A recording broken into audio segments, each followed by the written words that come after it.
Hello, greetings and welcome, my dear listeners. My name is Heretical Hatter, and I welcome you to the 12th episode of my little series, The Tau Empire Reimagined. Today's episode will be a bit shorter. It won't be talking about history and the progress of the Fifth Coalition War. This will be something different. I cannot promise you that every future episode will be like this, but if I feel like it, I might try to do something similar in the future. So, my dear listeners, sit back, relax, and let me set the scene, the environment, the background for the little story I want to tell you today. We left on the death of Rob McKrumpenheimer, the warlord of the Great War, and the capture of damaged, but still sticking together, Space Hulk named Crampageddon. Inside this massive ancient vessel was a sphere that contained some great power and that emanated light in all directions. Something that seemed like self-contained nuclear explosion or a star. Something clearly ancient and beyond the comprehension of the Tau or any other member of the coalition at the time. Of course, the Space Hulk held many more secrets, and the Earthcast were beyond elated, picking everything out, trying to figure out what could be gained from the secrets from this Space Hulk. The technology, even fragments of different materials, were very impressive and on a very high technological level. Crampageddon was a very old Space Hulk. Even by the 40k standards, it was very, very old. Now, it was in the region of Holos Sept, hidden and being quietly studied by the Earthcast and scientists of the coalition. Additionally, of course, there were soldiers on board because this was a Space Hulk of the orcs, so the orcs did pop out from time to time from different docks and they had to be kept in check. With a ship of that size, it's almost impossible to get rid of orc infestation. But the coalition was making quite a good progress on that. They were at least containing the bastards. So, better than most species and factions in 40k. As of situation of the coalition as a whole, well, it wasn't great. When in the north the coalition managed to push the orcs out of most territories in terms of fleets at least, and were preparing to take over every single world that the orcs had any presence on within their borders and even beyond in some cases, in the south situation was a bit more complicated. I will be talking about it in the next episodes, but it was a period of time when, within coalition borders, orcs were establishing kingdoms. So you could probably guess that the situation wasn't great there. Additionally, there was a very clear split between the northern and southern provinces of territories of the coalition. The Ethereals clearly had far greater influence and ability to control what they wanted in the south rather than in the north.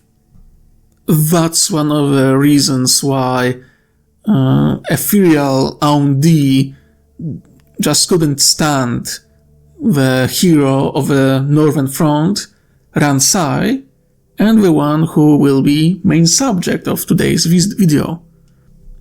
I would like you to imagine a picture, if you will. Rans'ai is currently on Zervera, his home sept, his homeworld, one he managed to recapture not that long ago. He was born on this sept. He saw how it was conquered and crushed under the orc boots. He grew up in the ruins of the burned cities, the very same ruins he recaptured years later after killing Krampenheimer and taking his revenge. Right now he's resting in his room in one of the rebuilt parts of the great cities of Zervera. He's calm, but he's hiding his irritation because he started to figure out orcs, how they work, how they operate, what is their real nature. And he is denied and denied again and again by the ethereals, and especially Aundi, because he is from the north, and he is more resistant to her pheromones. Commander Munsu, the one that saved him and led the evacuation from his dying planet, she is too old and too used to listen to ethereals to stand by his side. Admiral Avanthak, she is aircast. She isn't really concerned that much with the thoughts of a firecast, and she is quite fine being above him in terms of relationship with ethereals. Haresh, his Kroot friend, his greatest ally, is sadly preoccupied with taking care of the Kroot as a whole, uniting them and teaching them his new way of thinking, how Kroot should operate in the future. So, Commander lands, Rans'ai, a person that killed Krampenheimer, a person that is responsible for reforming the doctrine of Monad and creating coalition special forces named the Lancers in his honor, is alone. Or, well, not exactly alone. Because if you remember, I said that Rans'ai took a certain thing off Krampenheimer after he killed him. The orc was wearing some kind of amulet. A charm, maybe. It was hard to tell. Rans'ai took it. And now he is in his room, only he and this charm. That isn't exactly what he thought it is.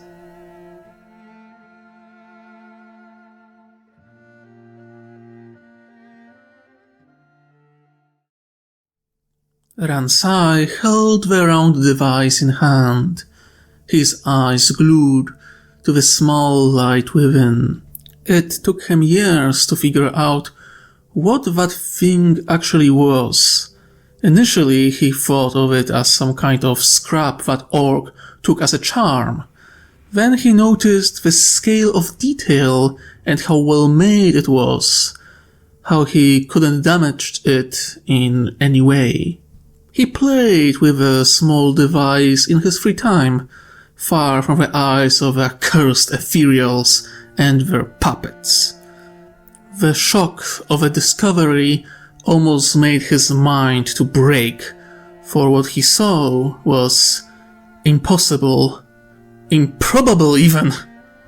It was a miniature version of a light sphere, the very same device Krumpenheimer wanted to detonate in his final battle. This little thing, not bigger than his fist, was a miniature device which Earthcast declared to be the most powerful power source they have ever seen.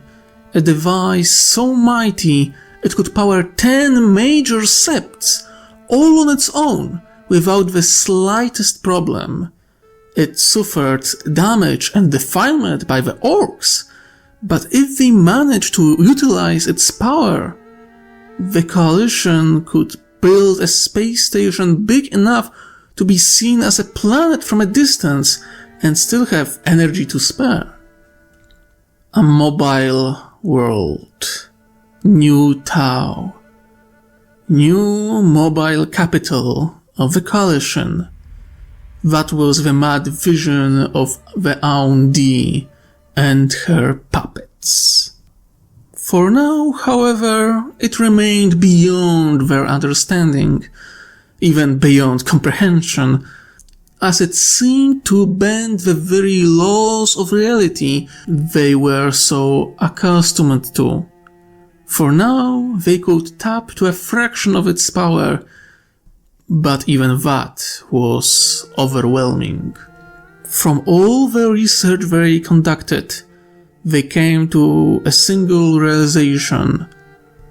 The light sphere contained a miniature star within its rings, holding its potential in place and harvesting its power. And here, in his hand, was a far smaller version of it. And this one seemed far better preserved than the one defiled by the greenskins. What could this thing do? How much power hid within this little dot of light? He had no idea.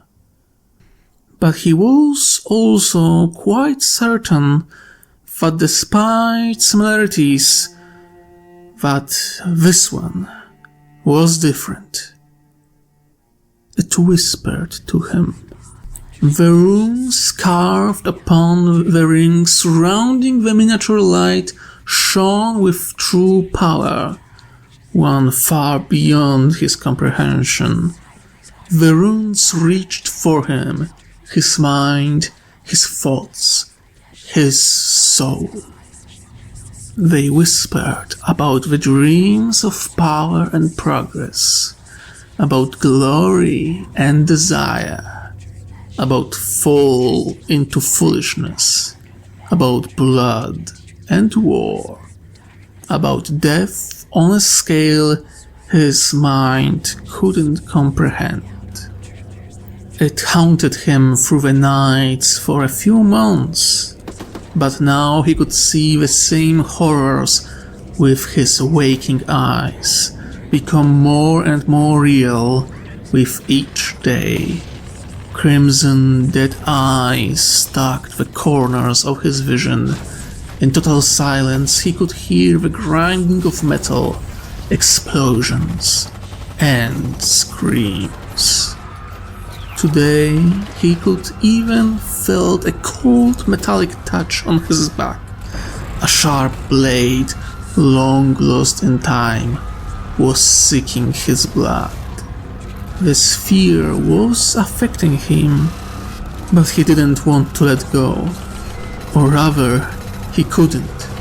There was something about this fear. Some secret, some power he could get a hold of. Something to take down the ethereals and free his species. He was the only one who could keep it safe.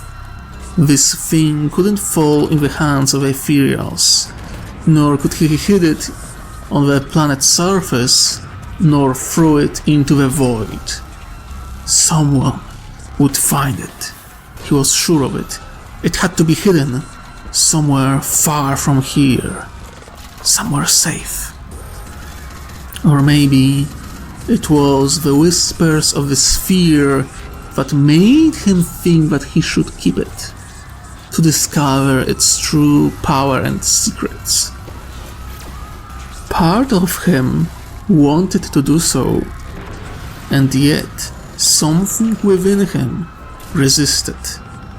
Something within knew it was a trap, a piece of a puzzle, a piece of a folly of the previous owners of this little thing.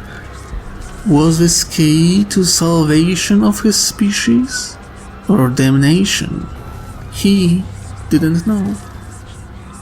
And he, Rans'ai, Lance of the Coalition, killer of the Orc warlord Krupenheimer, was terrified of this thing.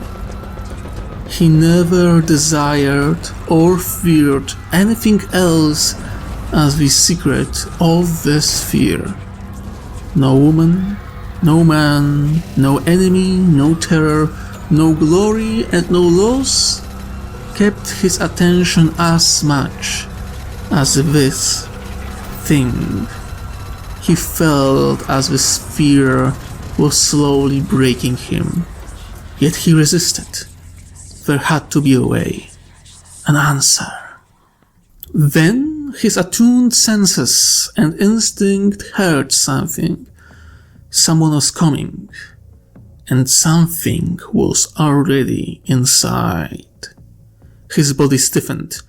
He didn't survive in the ruins of his sapped world as a child, and didn't rise to become the greatest one-man army soldier of the entire coalition by ignoring his own instincts. His education was one of terror and blood, not of school classes and lectures. He was the peak of what fire warrior could be, and he would prove so again tonight. So he hid the sphere and stood up. Someone was at the door, even though he precisely instructed that no one was to disturb him. And he didn't recognize those steps. He didn't know that person. The door started to open, and then he felt it. Something was sneaking in behind him. In one smooth movement, instincts leading his hand, he threw a knife towards opening doors and extended his left hand, catching a thing that tried to jump at the back of his skull. His eyes widened when he saw that he caught a mechanical spider drone, one of unknown design, one emitting green light. He crushed it without a second thought and spat. To think that Aundi would send assassins after me, he cursed. She must really hate me. Only then he noticed that he didn't hear the body of the second assassin falling to the floor. He would kill anyone with that blade. He was sure that little thing had a power field strong enough to cut through battle-sealed plate. No living thing would survive that. He turned only to see a Tau with a blade stuck in his eye socket. But there was no blood.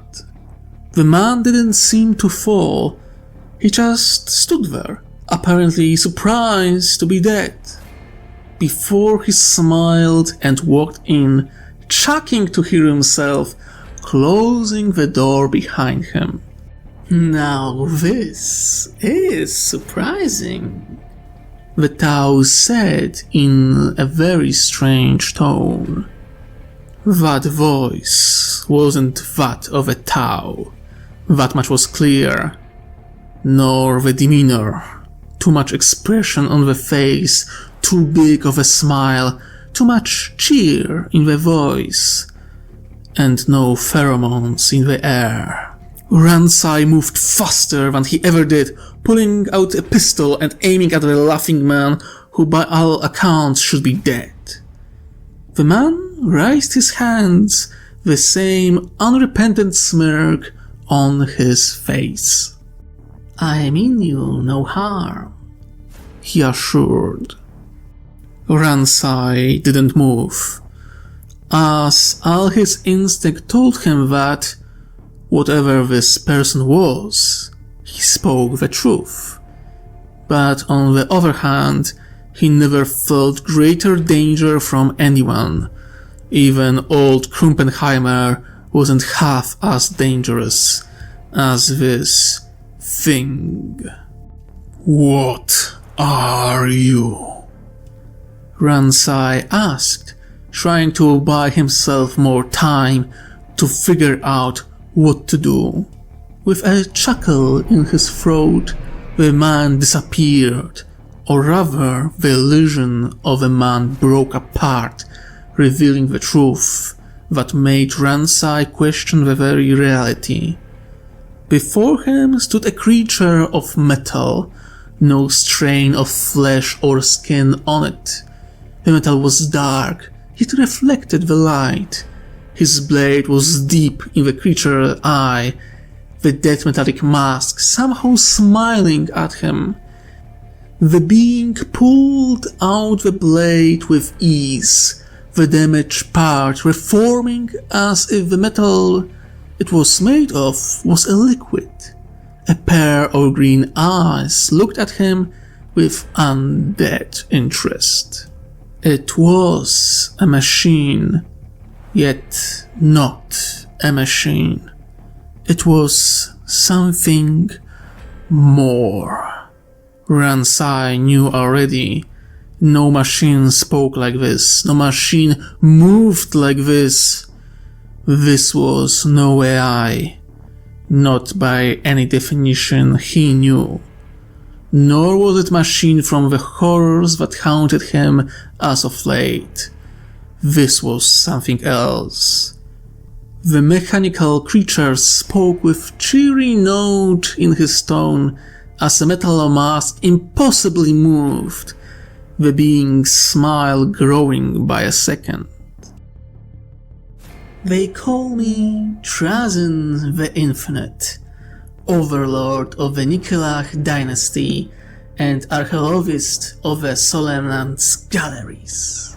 The machine creature gave him a small bow of respect. "It's a pleasure to meet you, Shaso Zervera Rans'ai, Commander Lance."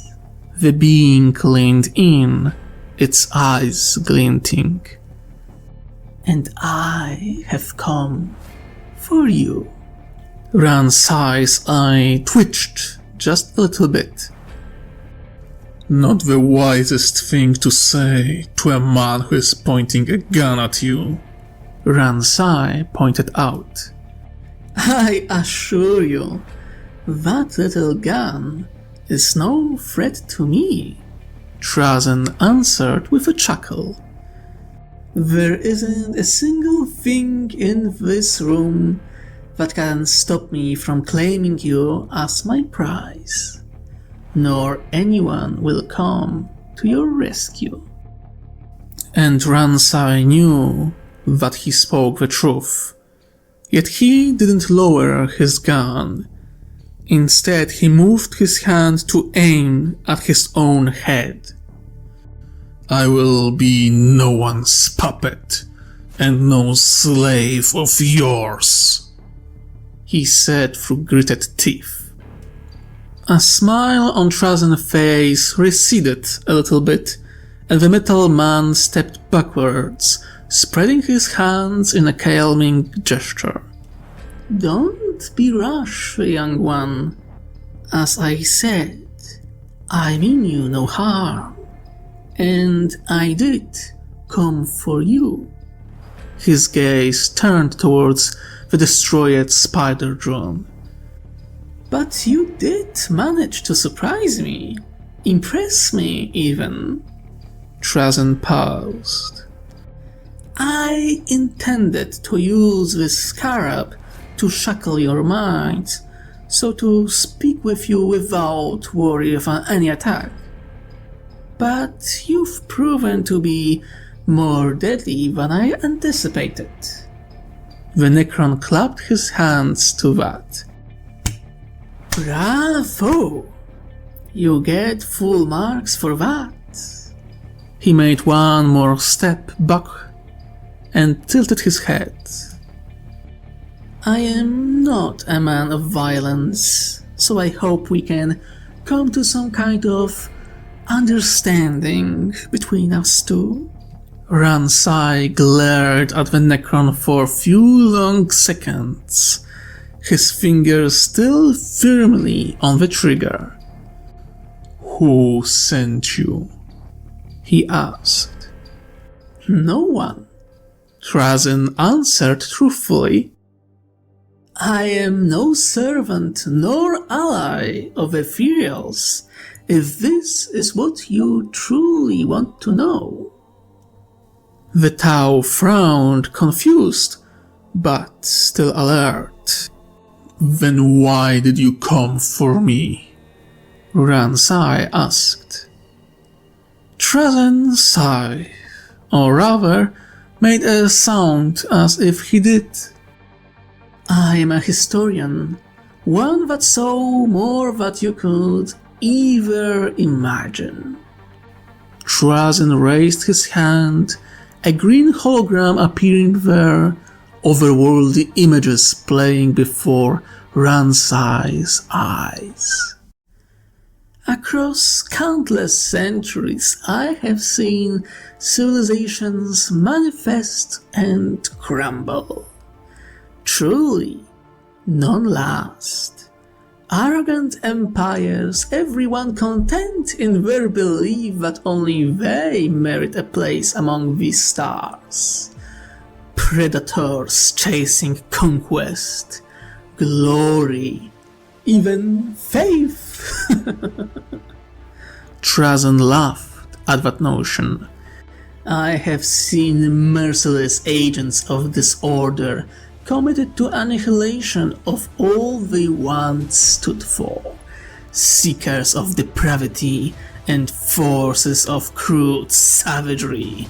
I watch belligerent populations of dying planets struggle tirelessly in their futile pursuit of betterment or prosperity or survival." Here he straightened up, clearly proud of what he was about to say. "And yet, no matter how fleeting their existence, I welcome all to a place in my carefully curated collection."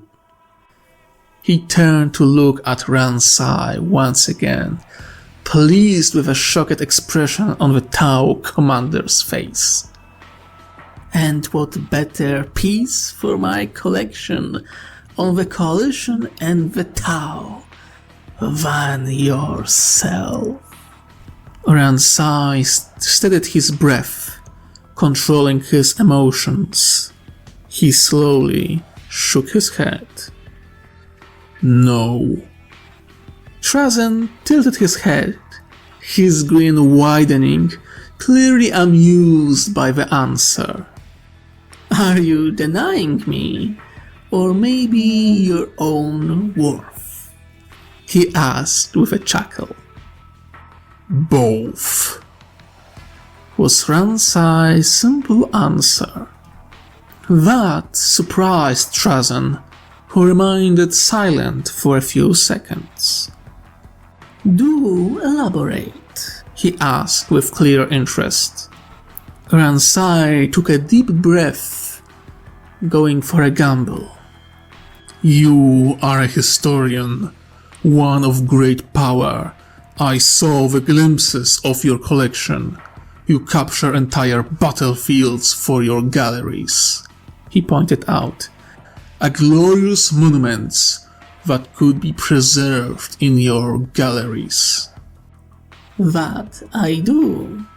Trazyn nodded his head, happy to see someone recognize his craft. But you arrived late. Have you arrived during the Battle of Asai-At? You could have the entire battle for yourself, with me facing against the Krumpenheimer one-on-one. Rans'ai smiled. But you lost that chance.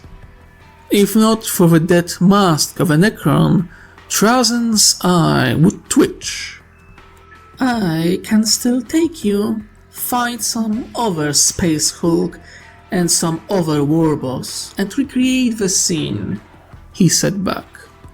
Story is far more important for me than being fully authentic. You could, but it wouldn't be even close to original, now would it? Would you really be able to capture the same emotions if you do so? Rans'ai really hoped he was correct in his assumptions.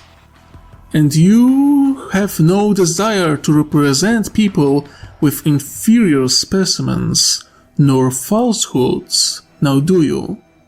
What would Galaxy think if they would find out that some of your exhibits are not but fraud? Maybe they will think that you made all of them up. That all you collected is not but figments of your own imagination, not the real history. That statement seemed to cut the Necron far deeper than the blade he threw at his face. Trazyn tilted his head, clearly intrigued. I guess you have some kind of proposition, he asked. I do. Rans'ai nodded. I cannot allow you to take me. I still have a role to play in the coalition. But I can give you something instead. Something more valuable. Oh? And what that would be? Trazyn asked, amused. Commander Firestorm and the Fierce Supreme Aun-Di during a great battle against the Orcs. Rans'ai answered.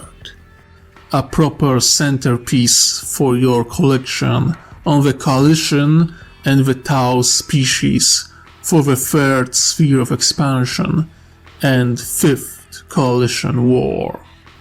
Trazyn perked up at the sound of the name of the greatest of Tau heroes in the Southern Front, before he burst out laughing. And how, pray tell, do you intend to grant me such peace? He asked.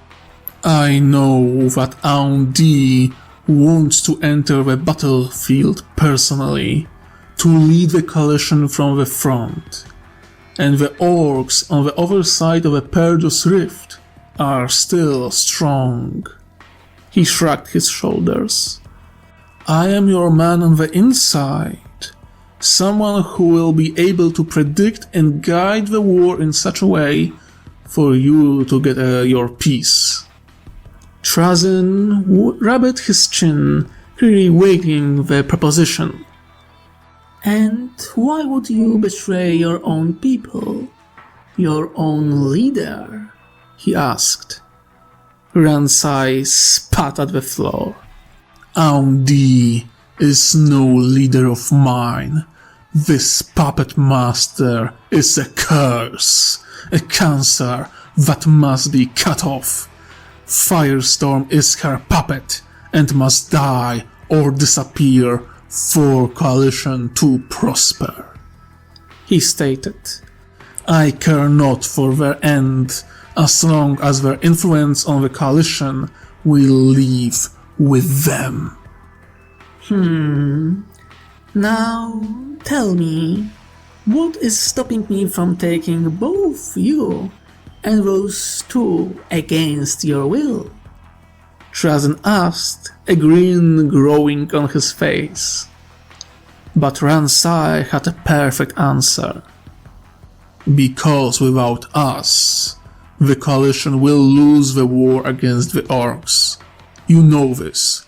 We scored a victory here, but without me, a new warlord will rise and tie up coalition forces here. If orcs win, because you took either of us free before our victory was certain, you would destroy the coalition, a source of endless and diverse artifacts in the future ages, unless you prefer what goes for art and culture among the orcs. This time, Trazyn did make an effort to transform his face from a grin to a grimace of disgust for a few seconds. He sighed and tilted his head. Your argument is sound, but I am not sure if what you offered is enough to convince me, Trazyn stated. After all, if your coalition can be defeated by those savages, maybe you aren't worthy of possessing longer history than that you already have. Rans'ai thought for a moment before lowering his pistol and revealing the small artifact he kept on himself on all times. Trazyn leaned in, his smile returning. Oh, now this is interesting, he muttered. I will offer you even more. I shall give you this thing for safekeeping. It cannot be left in the hands of my people, Rans'ai said with certainty. It must be stored, far away, and never used. You don't even know its true function, yet you already know it shouldn't be used, Trazyn asked, looking back at him. You are far more perceptive than most mortal things. But yes, you are correct. I recognize this. A relic of a very stubborn species that made their own tools into monsters. He reached out and took the sphere from Rans'ai's hand. It will be safe within my collection. That I promise. Anything else you want to offer? I shall also give you my first draft on a book on doctrine against the orcs, a unique artifact that will never be published nor revealed even here in the Coalition. I can give you access to countless artifacts and art pieces from Coalition members. With my influence, I can arrange a meeting with anybody. On top of that, you will get Firestorm and Aundi. Rans'ai cleared his throat. In exchange, I ask for Living Light Sphere. In the hands of a Coalition, I'm sure that Earthcast will figure it out with time. Next, a right to stop you from taking a person or artifact that I will deem of too great value to Coalition. And that if in the future you will find someone like me, someone who can resist the influence of the Ethereals, someone who will rebel against them and lead my people towards true, greater good, you will leave them alone.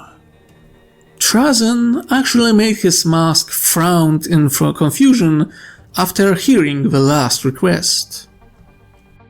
Why not ask for elimination of all Ethereals by my hand? I am capable of doing so, he asked. I can free Coalition from their influence right now. Why wait? It was a tempting offer, but Rans'ai knew the truth. He was a warrior in all things, a weapon, not a leader.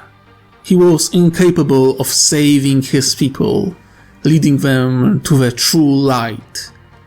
This task would fall on someone else. No.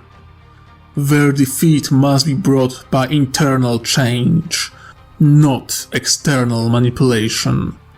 Rans'ai shook his head. I know that I have no chance of defeating Ethereals. Not now, not ever. I am a warrior, and while I am famous, few people follow me with all of their heart. They follow me because they see me as a symbol of the coalition, of the greater good. They follow a myth, not me, nor my ideas. He looked up. But I can make a deal to ensure that when someone that will be able to break those chains arises, you will leave them alone. Trazyn stepped closer, smiling from ear to ear. And if I find such person in the future ages and take him anyway, what then? He asked. Then I will have gambled and lost. But I don't think you will break the deal, Rans'ai stated. How so? Trazyn asked, leaning even closer. Because you desire to capture stories. I shall give you as many of them as I can, and if you break the deal, every story I gave you will sting with your own treachery, making you look at your own reflection and see a thief, not a historian. Rans'ai extended his hand. Do we have a deal? Trazyn looked at that hand. Of a piece for his collection he desired. And then he shook it with a grin. We do, he said with a nod. Since that fateful evening, Rans'ai had a companion by his side. Atrok Allah was unusual Tau, even by the standards of the far north, but few people asked the questions, as he was chosen by none other but Rans'ai to be by his side. Of course, that was Trazyn in disguise, and nothing else, but outside of Rans'ai, nobody knew his true nature. Since then, Trazyn accompanied Rans'ai in his campaigns and in his meetings with different peoples of the coalition. The last stage of the war in the north, the extermination, lasted 4 Tau years, and there was a lot of work taking care of wiping out the orc population there in the north. Rans'ai warned to Trazyn that some new orc might rise to try to regain control over the orcs in the north were proven correct, because he took down 3 war bosses who were very close of becoming a new warlord. A silent deal, one that will be left unrecorded in the books of history, at least that of the Tau, proven to be crucial in survival of the coalition. Within 4 years, Trazyn had quite a lot of opportunities to get pieces for his collection, And even though it was painful for Rans'ai, he accepted the fact that sometimes some battlefields needed to be captured for his collection. Coalition did lose some forces, but thanks to the deals between them, it was in most cases the orcs lost more than the Tau and the coalition at large. Additionally, meeting with representatives of different species allowed Trazyn to get his hands on more than the few interesting artifacts. In year 4850, all great heroes of the Northern Front were called to the south. The orcs in the south were distracted in the civil war between them, one that proven to be quite destructive among the orc kind. Now, with reinforcements from the north and great commanders coming with them, the coalition had chance to break the orcs into pieces and regain lost territories. War in the north against the orcs will last technically another decade or two. But it won't be on a great scale, mostly low-intensity conflict, dealing with orcs regrowing in populated or recaptured planets and destroying few minor fleets. Nothing out of ordinary by the standards of the war. And of course, Trazyn couldn't be happy to move to the south, because, well, the south had so many more interesting species for him to capture, and of course, the promised great prize, Aundi and Firestorm were both there. And Trazyn was more than happy to, for once, be part of history in the name to capture something of value. Well, my dear listeners, before you go, remember to like, comment, subscribe, ring a bell, the whole shtick.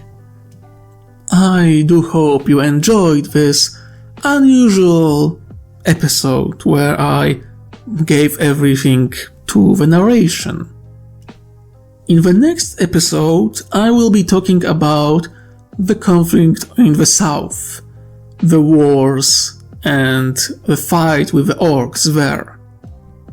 I don't know if I will go with narration similar to what I did in the Northern Front, because I think that it prolongs the story a bit too much, but we will see how things will go. I'm also uncertain if I will manage to write and record everything down for the next Monday. We shall see. I also need to create maps to show you how far the orc invasion went. So, a bit of work. Just heads up, it is a possibility that you will have to wait 2 weeks for the next episode. I am sorry for that, but personal life and other stuff is keeping me busy. Sorry, sometimes I just don't have time to write things down and record them. Especially because the 5th Coalition War was rewritten by me basically completely. Before it was like 2 pages of text. Then I realized that it should be far bigger conflict because how long it is. I felt that I fucked up and I had to redo it, and I hope you'll enjoy the appearance of Trazyn the Infinite, because who the fuck doesn't like Trazyn the Infinite? I hope you enjoyed my idea that someone else than the orcs made contact with the coalition directly. That by the time the coalition made contact with the Imperium, they already had some experience with this galaxy. Either way, sorry, I'm mumbling. I apologize. Remember that if you have any questions or suggestions, go to the comment sections and write something for me to read, because I would very much enjoy to hear your thoughts. Does Trazyn sound good in my take? Did I give him justice he deserves? Did I fuck up? Do you think that I rushed the scene or is just out of the ass or something else? I would like to hear it.